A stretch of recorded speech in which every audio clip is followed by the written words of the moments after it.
Baik, selamat pagi dan salam sejahtera bagi kita semua. Perkenalkan, saya Kristianus Renaldi Putra Samosir, NIM D101916067. Saya merupakan seorang mahasiswa dari program studi teknik sipil, Fakultas Teknik di Universitas Tanjung Pura. Pada kesempatan kali ini, saya akan memaparkan hasil akhir dari sidang sarjana saya dengan judul tugas akhir, pengaruh penambahan limbah karbit dan garam (NaCl) terhadap karakteristik kembang susu tanah, studi kasus, Tanah Cekala, Kabupaten Bengkayang. Pertama-tama saya ingin mengucapkan terima kasih kepada dosen pembimbing utama saya, Dr. Renat Insinyur RM Rustamaji MTIPU, dosen kedua saya, Ibu Vivi Baktiar STM TIPM, dan dosen penguji utama saya, Dr. Ing Insinyur Eka Predi MT, dan dosen penguji kedua saya, Bapak M. Yusuf STMT IPM.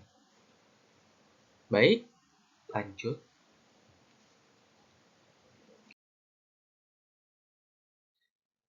Pada pemaparan kali ini, saya akan membahas topik pembahasan yang pertama pendahuluan, kedua metode penelitian, ketiga hasil dan pembahasan, dan keempat penutup.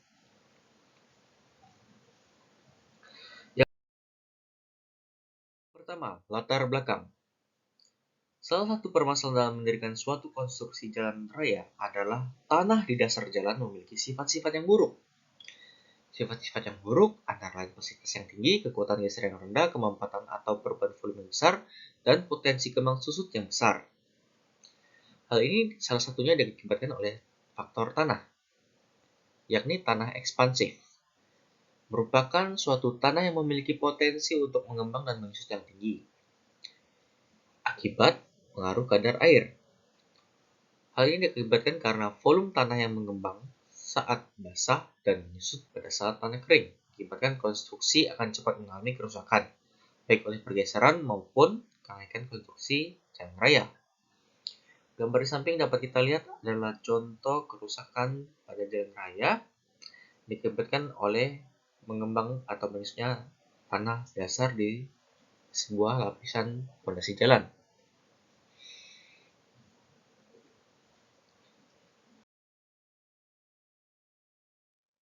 Untuk mengatasi permasalahan yang sebelumnya, yakni kembang dan susut jalan, salah satu metode yang dapat dilakukan untuk memperbaikinya adalah melakukan stabilisasi pada tanah tersebut. Di sini saya menggunakan tanah ekspansif, yakni tanah dari cap kala. Adapun stabilisasi yang saya gunakan berupa stabilisasi secara kimiawi atau menambahkan bahan tambahan atau bahan aditif. Di sini saya menggunakan dua bahan, yakni limbah karbit dan garam atau NaCl. Pertama-tama adalah garam. Garam di sini berfungsi untuk melebur ke dalam tanah dan mengisi rongga-rongga kosong di lapisan dalam tanah atau partikel-partikel tanah yang kosong yang berongga tersebut akan diisi oleh garam yang mengikat air dan mengalami pengkristalan, sehingga tanah tersebut menjadi lebih padat. Berikutnya saya menggunakan limbah karbit. Limbah karbit sendiri di sini yang saya gunakan merupakan limbah dari hasil pembakaran gas asetilena yang didapat dari batu karbit yang dipanaskan, sehingga nantinya akan tersisa limbah-limbah yang berbentuk serbuk.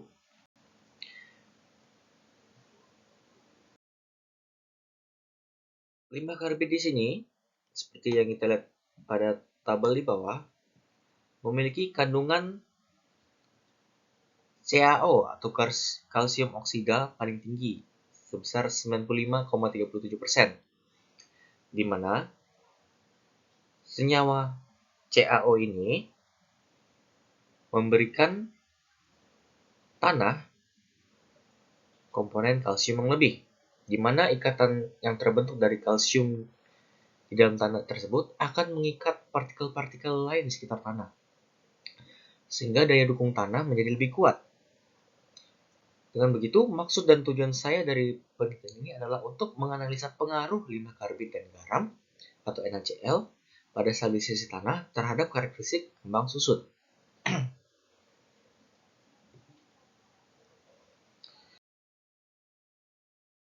Pembatasan masalah.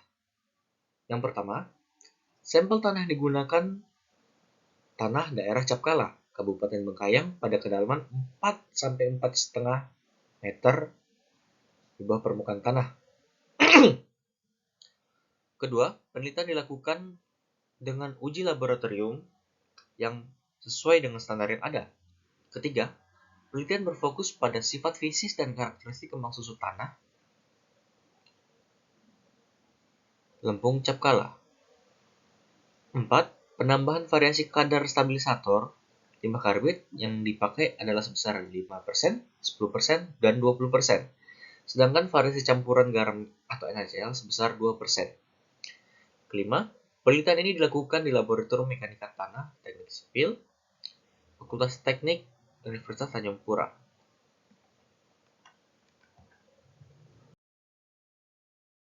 Pengambilan tanah. Tanah yang saya gunakan, seperti yang sudah saya katakan sebelumnya, tanah saya diambil di Kecamatan Capkala, Kabupaten Bengkayang. Lebih spesifiknya berada di Jalan Raya Capkala, tepatnya di Desa Pawangi. Sedikit informasi, tanah Capkala yang saya gunakan ini merupakan tanah Capkala yang diambil dari pengepul untuk proses pabrikasi menjadi tehel atau keramik. Gambar kedua merupakan lokasi pengambilan tanah Capkala pada kedalaman 4 sampai 4,5 meter. Gambar ketiga merupakan proses pengambilan tanah secara disturbed atau secara terganggu menggunakan cangkul dan karung.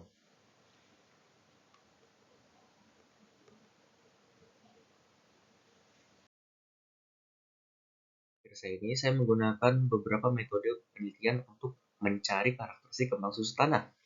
Di sini saya menggunakan 7 pengujian dengan total sampel sebanyak 135 buah dengan keterangan 5 variasi seperti di sebelah kanan.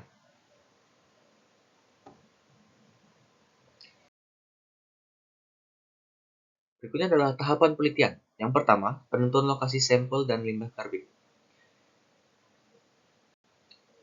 Di sini saya akan menjelaskan lebih ke lokasi dari limbah karbit yang saya gunakan. Di sini limbah karbit yang saya gunakan berasal dari salah satu bengkel di daerah Kota Pontianak yang merupakan bengkel las yang menggunakan las karbit. Selanjutnya, tanah asli dan limbah karbit yang saya ambil, saya jemur di bawah terik matahari kurang lebih dengan suhu 60 derajat Celcius. Kemudian pengujian pertama yang saya lakukan adalah pengujian pemadatan dengan metode standar sesuai ASTM D698-12. Setelah itu, saya melakukan pengujian pengembangan dengan menggunakan metode CBR sesuai SNI 1744 tahun 2012 California Bearing Ratio. Di sini saya menggunakan nilai pengembangannya saja, di mana pengembangan setelah dilakukan curing, kemudian sampel direndam selama 4 hari untuk dicari nilai pengembangannya menggunakan dial bacaan.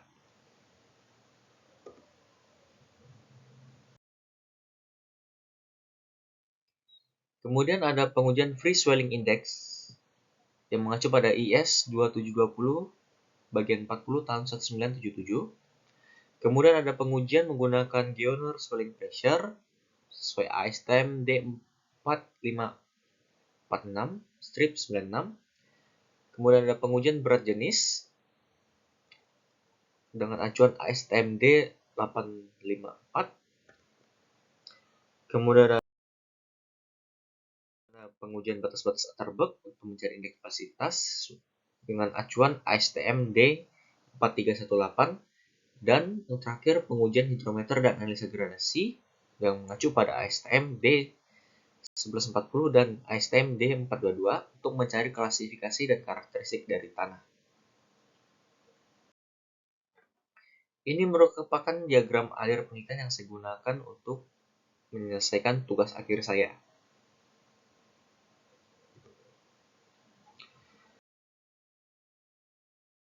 Baik, hasil yang pertama, hasil klasifikasi tanah menurut USDA. Bisa dilihat pada grafik maupun tabel yang disajikan bahwa sebelum dilakukannya proses stabilisasi, tanah asli Capkala memiliki klasifikasi USDA termasuk tergolong ke dalam klasifikasi lempung, tanah lempung. Kemudian setelah dilakukan stabilisasi, tanah berubah karakteristiknya menjadi tanah liat berlanau dan tanah liat berpasir. Ini membuktikan bahwa limbah karbit dapat mengurangi kadar lempung dalam tanah dan memperbanyak kadar pasir dan lempung dari tanah atau sampel tanah yang diuji.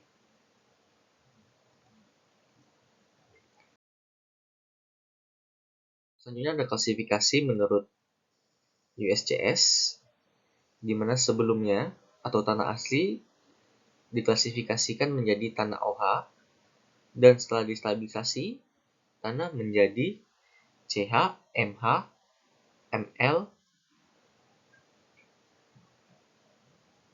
dan MH.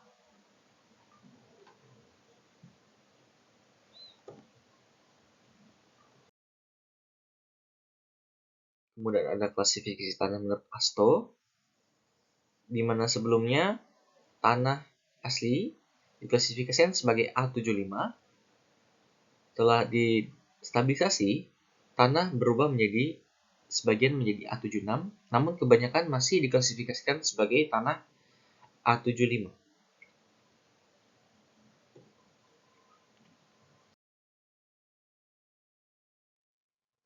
Berikutnya ada klasifikasi tanah menurut MIT. Seperti yang sudah saya katakan sebelumnya, limbah karbit memperbanyak fraksi atau kadar pasir dan mengurangi kadar lempung dalam tanah. Bisa dilihat perbedaan pada variasi S dan variasi terakhir SG-CCR strip 20. Berikutnya lanjut ke tabel pengujian hasil pengujian berat jenis, di mana dapat disimpulkan di sini bahwa limbah karbit dapat memperkecil nilai berat jenis atau GS dari tanah lempung Capkala. Selanjutnya ada aktivitas tanah. Untuk aktivitas tanah,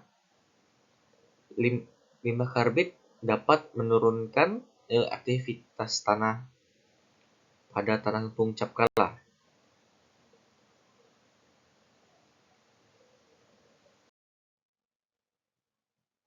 Selanjutnya adalah yang pertama, pengujian pemadatan. Di sini saya menggunakan metode pemadatan standar. Di sini dapat dilihat dari grafik maupun dari tabel, nilai MDD atau kepadatan maksimum mendapati trennya adalah turun. Sedangkan pada OMC atau kadar air optimum tidak terdapat tren atau tidak terjadi tren, dikarenakan terdapat penurunan pada variasi SG strip 2 dan SG CCR strip 5.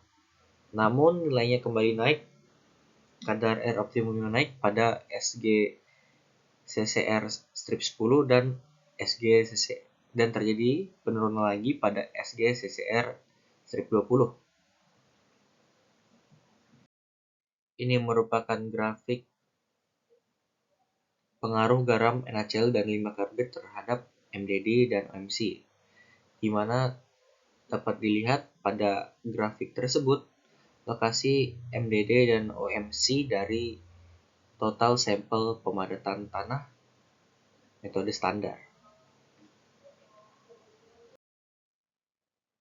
Berikutnya adalah pengujian pengembangan menggunakan California Bearing Ratio dengan acuan SNI 1744 tahun 2012. Dilihat dari tabel, dapat dilihat mayoritas degree of expansion pada pengujian ini tergolong ke dalam medium. Namun, terdapat satu varian pada masa curing 7 hari, di mana degree of expansion-nya tergolong low, yakni pada variasi penambahan 2% garam dan 20% limbah karbit.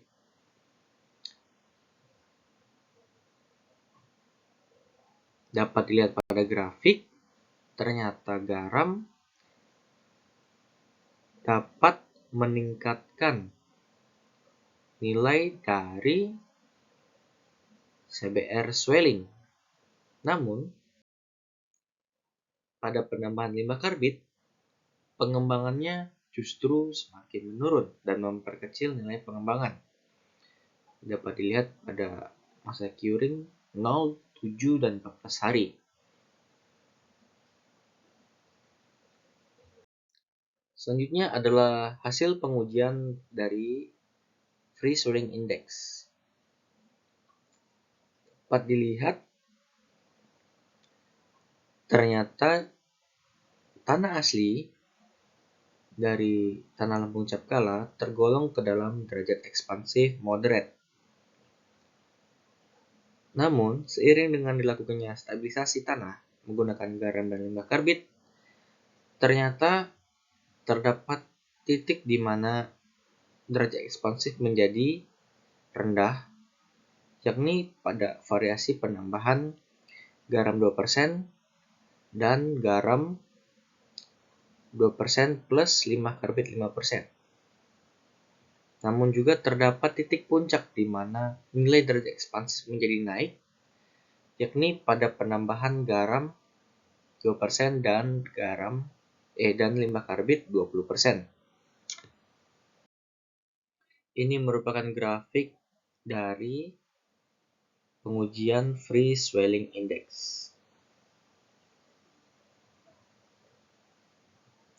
Di mana ada beberapa titik yang mengalami kenaikan nilai FSI, namun juga terdapat penurunan pada variasi penambahan 2% garam. Namun tren pada nilai FSI ini dapat dilihat trennya itu naik. Hal ini dikarenakan limbah karbit yang menggumpal di bawah sampel pengujian sehingga nilai FSI-nya mengembang lebih tinggi. Selanjutnya adalah hasil pengujian menggunakan Giener Swelling Pressure. Di sini dapat dilihat tanah asli tergolong ke dalam swelling potential medium. Kemudian seiring dengan penambahan garam dan limbah karbit, nilai swelling pressure-nya menurun dan tergolong ke dalam swelling potential low. Ini membuktikan bahwa limbah karbit dan garam dapat menurunkan nilai swelling pressure pada sampel tanah. Ini merupakan grafik dari swelling pressure ditinjau dari pemrograman 0, 7, dan 14 hari. Lihat grafiknya semakin menurun. Kemudian adalah hasil pengujian batas-batas Atterberg, di mana tanah asli atau tanah lempung Capkala memiliki indeks plastisitas yang cukup tinggi di 35,764%. Namun seiring dengan dilakukannya stabilisasi tanah secara kimiawi, nilai IP tanah cenderung menurun. Sebagai contoh, penurunan paling signifikan terjadi di variasi SG CCR strip 10 dengan nilai IP sebesar 11,994 dengan penurunan sekitar 68%. Ini merupakan grafik dari indeks spesifik tanah. Dapat dilihat bahwa nilai IP tanah cenderung menurun dan trennya semakin turun. Dilihat dari masa curing juga nilai indeks spesifik tanahnya menurun. Berikutnya adalah kesimpulan. Pertama, berdasarkan pengujian pemadatan standar dengan garam NaCl 2% dan variasi kadar 5 karbit 5, 10, dan 20%, didapatkan bahwa nilai kepadatan tanah maksimum atau MDD akan semakin menurun dengan pertambahannya persentase kadar 5 karbit. Namun, untuk kadar air optimum atau AMC tidak terdapat tren pada penambahan persentase 5 karbit. Dan terdapat OMC tertinggi yakni 26% pada variasi tanah, 2% garam, dan 10% 5 karbit. Kedua, kesimpulan untuk pengujian tanah asli atau disturbed. Pada uji klasifikasi tanah, metode ASTO termasuk dalam A75 atau tanah lempung. USCS termasuk dalam OH atau tanah lempung organik dengan plastisitas sedang sampai tinggi. Dan klasifikasi menurut USDA termasuk ke dalam tanah lempung. Poin B, uji batas-batas Atterberg.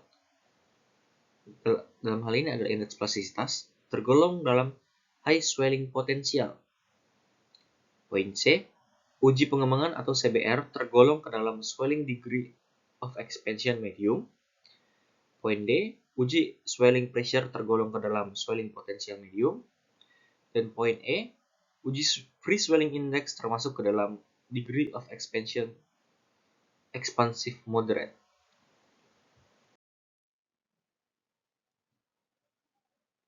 Yang ketiga, stabilisasi tanah stabilisasi atau penambahan garam NaCl dan 5 karbit. Di sini saya hanya menarik kesimpulan dari poin terendah atau titik penurunan terkecil yang dapat dihasilkan dari stabilisasi tanah menggunakan garam dan 5 karbit. Poin A, klasifikasi tanah. Metode ASTO termasuk di dalam klasifikasi A75. USCS termasuk ke dalam MH dan USDA termasuk ke dalam tanah liat berpasir. Poin B, batas-batas Atterberg indeks spesifisitas tergolong ke dalam low swelling potential pada variasi tanah ditambah 2% garam ditambah 20% 5 karbit. Poin C, uji pengembangan metode CBR tergolong ke dalam swelling degree of expansion low pada variasi tanah 2% garam dan 20% 5 karbit. Poin D, uji swelling pressure tergolong ke dalam swelling potential low, variasi, tanah 2% garam, 20% 5 karbit. Dan poin E, uji free swelling index termasuk ke dalam degree of expansiveness low pada variasi tanah plus 2% garam. Yang keempat, aktivitas pada tanah disturbed atau asli akan semakin menurun dengan distabilisasi menggunakan 5 karbit dan garam atau NaCl. Kelima, berdasarkan hasil pengujian didapatkan bahwa tanah asli atau tanah disturbed capkala pada kedalaman 4-4,5 meter dapat dijadikan sebagai bahan untuk pengujian stabilisasi karakteristik kembang susu tanah karena tanah yang didapat mengembang atau tergolong ekspansif. Yang keenam, dengan melakukan stabilisasi menggunakan garam NaCl dan 5 karbit dapat menurunkan nilai swelling pada tanah capkala. Akan tetapi, hasil yang didapatkan, tanah capkala belum dapat atau tidak bisa digunakan sebagai lapisan fondasi badan jalan. Saran, yang pertama, menggunakan jenis tanah terganggu atau disturbed yang dasarnya tanah tersebut sudah terkategori sebagai pengembangan yang tinggi. Menggunakan komposisi campuran 5 karbit dan tanah terganggu tanpa bahan pengikat lainnya. Ketiga, menggunakan bahan pengikat lainnya selain garam untuk membandingkan hasilnya. Keempat, menggunakan komposisi campuran limbah karbit yang berbeda dari yang dilakukan dalam penelitian ini untuk membandingkan hasil agar dapat mendukung pembuatan standar atau pedoman dalam penggunaan limbah karbit untuk sterilisasi. Yang terakhir, penggunaan limbah karbit pada penelitian ini memang dapat menurunkan swelling tanah. Namun, lebih baik dilakukan penelitian lebih lanjut agar dapat dilakukan dan diciptakannya standarisasi untuk penggunaan limbah karbit pada stabilisasi tanah untuk fondasi badan jalan, sehingga dapat digunakan ke depannya untuk pengaplikasian di lapangannya nanti. Ini daftar pustaka yang saya gunakan untuk tugas akhir saya.